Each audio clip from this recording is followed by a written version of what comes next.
You అండి. అనిల్ గారు sir ఇక్కడ యా సార్, షౌకత్ అలీ ఖాన్ తప్పు నా వైపు ఉంది కాబట్టి తలంచుకెళ్తున్నాను, అదే నీ వైపు ఉంటే తలలో తీసుకెళ్ళేవాడిని. సార్ ఏది మ్యాచ్ చేస్తాం కొంచెం బాగుంది, అది ఇంకా ఎనర్జీకి చెప్తే అదిరిపోద్ది. చెప్పాలి సార్. చిరంజీవి గారు సార్, చిరంజీవి గారు సార్ డైలాగ్ కోసం చార్జ్ చేయవచ్చు సార్ ప్లీజ్.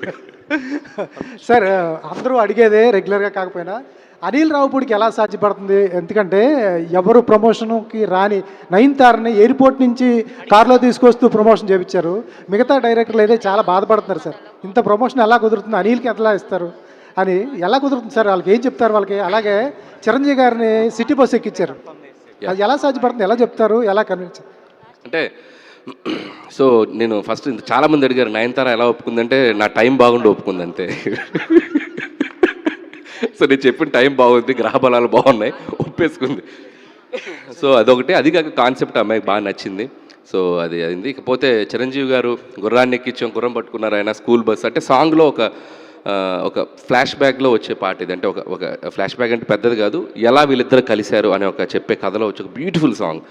సో ఒక 8-10 ఇయర్స్ బ్యాక్ కథ కాబట్టి ఆయన కొద్దిగా ఆ టైంలో ఆ జోన్లో చూపించాలని చెప్పి వాళ్ళిద్దరు ఎలా వాళ్ళ మధ్య జర్నీ జరిగింది అనేది ట్రై చేసాండి. సార్ చిరంజీవి గారి టైమింగ్ అద్భుతంగా ఉంటుంది, అలాగే వెంకటేష్ గారి టైమింగ్ కూడా అద్భుతం. వాళ్ళిద్దరం టైమింగ్ని మ్యాచ్ చేసినప్పుడు ఎలా ఉంటుంది సార్? ఆ సీన్ తీసేటప్పుడు ఒక డైరెక్టర్గా మామూలుగా ఎంజాయ్ చేయరు, వాళ్ళిద్దరు టైమింగ్ మ్యాచ్ చేసేటప్పుడు ఎలా అనిపించింది సార్? నేనైతే థియేటర్లో రాబోయే రియాక్షన్ నేను అక్కడ ఉండి లైవ్లో చూసాన్న ఫీలింగ్ వచ్చింది. నేను క్లాప్స్ కొట్టేసి చప్పట్లు కొట్టేసి వీలైతే ఇద్దరిని హక్ చేసేసుకొని భుజాలు కొరికేసి గిల్లేసి గిచ్చేసి, నా లవ్ చాలా చాలా క్రూయల్గా ఉంటుంది. సో వెళ్ళిపోయి ఆ ఇద్దరిని పట్టేసుకొని, అంటే తెలియని స్పేస్ ఉంటుంది. చిరంజీవి, నేను వెంకటేష్ గారి దగ్గర ఎంత ఫ్రెండ్లీగా మూవ్ అవ్వగలిగానో చిరంజీవి గారి దగ్గర కూడా అంతే ఫ్రెండ్లీగా. ఆయన నిజంగా అనిపిస్తుంది, అంత పెద్ద లెజెండరీ స్టార్, మెగాస్టార్ ఆయన, మనకి అంత కోఆపరేటివ్గా అంత ఫ్రెండ్లీగా కలిసిపోయి ఏదో ఫ్రెండ్లీ స్పేస్లో ఉండటం అనేది నేను చాలా షాకింగ్ అనిపించింది. సో ఆ వైబ్ నేను ఎప్పటికీ మర్చిపోలేను.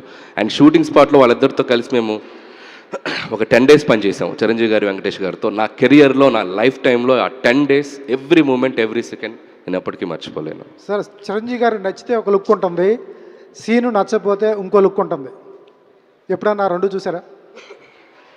అస్సలు ఈ సినిమాకి ఆయన every minute, every second enjoy చేశారు. నిన్న వెళ్తూ కూడా షూటింగ్ స్పాట్లో లాస్ట్ వర్కింగ్ డే ఆయన మనసులో మాటలు మా అందరి ముందు, యూనిట్ ముందు చెప్పారు. అది నేను రికార్డ్ చేసి పెట్టుకున్నాను కెమెరాలో, మన సినిమా కెమెరాలోనే. ఎంత బాగా ఆయన ఈ జర్నీని ఎంజాయ్ చేశారనేది చాలా చాలా హార్ట్ టచింగ్ అనిపించింది మా టీం అందరికీ. అండ్ ఈ ఎంజాయ్డ్ ఏ లాట్, అది మాత్రం చెప్పగలను. సార్ మాతో జర్నలిస్టులు అందరితో చిరంజీవి గారి డైలాగులు చెప్పించారు, చిరంజీవి గారి డైలాగ్ మీ నోట్లోంచి ఒకటి వినాలండి. నేను చెప్తా, ఫ్లోలో చెప్తా. అనిల్ గారు sir. Hello sir, okay, this is Chandu. So అంటే చిరంజీవి గారి డైలాగులు అంటే చాలా ఉంటాయి, ఆల్రెడీ కొన్ని చెప్పారు, బట్ చెప్పిందే చెప్పచ్చా సార్, లేకపోతే వేరేదే ఉంది? చెప్పింది బాగా చెప్తారంటే చెప్పొచ్చు. Done sir.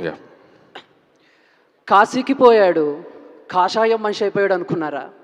వారణాసిలో ఉంటున్నాడు, తన వరస మార్చుంటాడు అనుకుంటున్నారా? అదే రక్తం, అదే